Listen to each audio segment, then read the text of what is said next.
Dear students, class 10th की math subject में exercise 11.3 पढ़ रहे हैं और एक्सरसाइज 11.3 में नेक्स्ट जो हम थ्योरम पढ़ने वाले हैं थ्योरम है 11.4।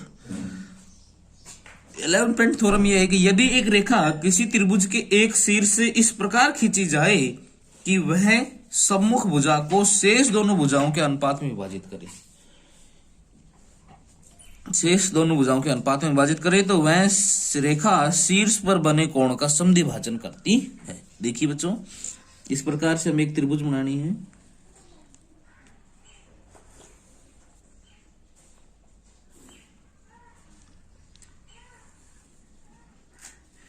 ए बी सी।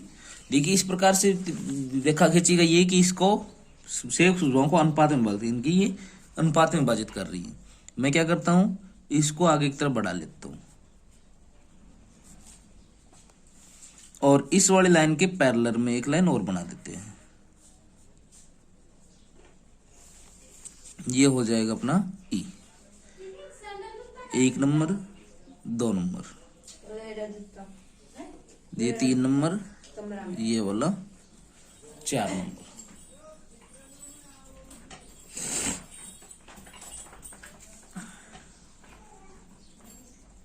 दिया है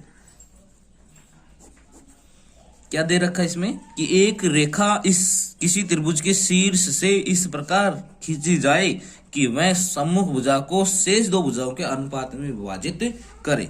इनकी इस बार आपको दे रखा है कि इसके अनुपात में विभाजित है, इनकी ए बी अपॉन ए सी किसके बराबर है, B D upon D C के। सिद्ध करना है,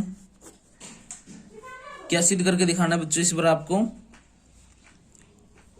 शेष अनुपात में विभाजित करे तो वह शीर्ष पर बने कोण का समद्वि भाजन करती है। इनकी शीर्ष पर जो कोण बनता है इसका समद्वि भाजन करती है। इनकी कोण 1 बराबर आपको कोण 2, ये सिद्ध करके दिखाना है।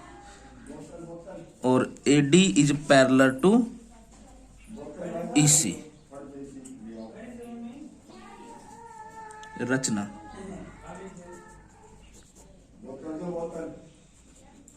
ए बी को ई तक तथा बी से एक रेखा ई तक बढ़ाने पर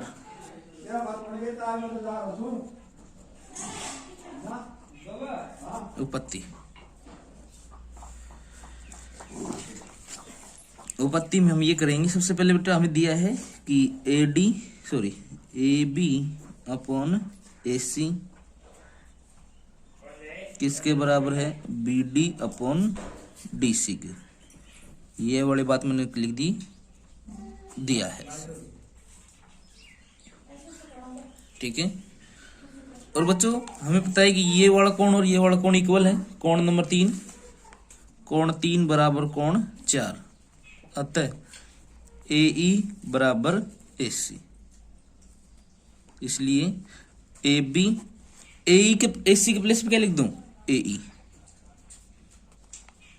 equal to B D upon D सी।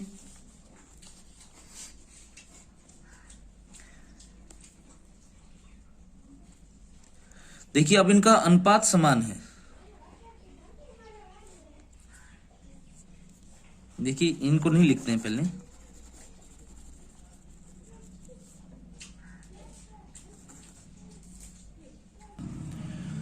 यही देखिए कि बीपीटी का विलोम हम जानते हैं।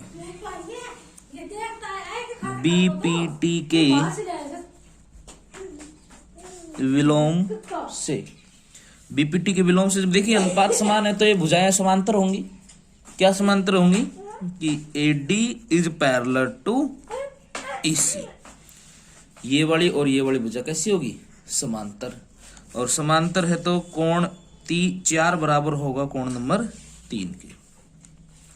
अतः ए सी बराबर ए, तो इनका भुजा भी बराबर होंगे। तो इसका मतलब ये हो गया कि ए बी अपॉन ए की प्लेस पे क्या लिख दूं, A E equal to B D upon D सी।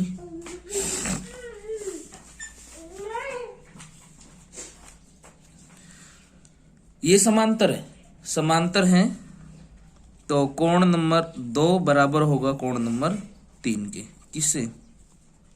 एकांतर कोण से। और कोण नंबर 1 बराबर होगा कोण नंबर 4 के संगत कोण से। और कोण नंबर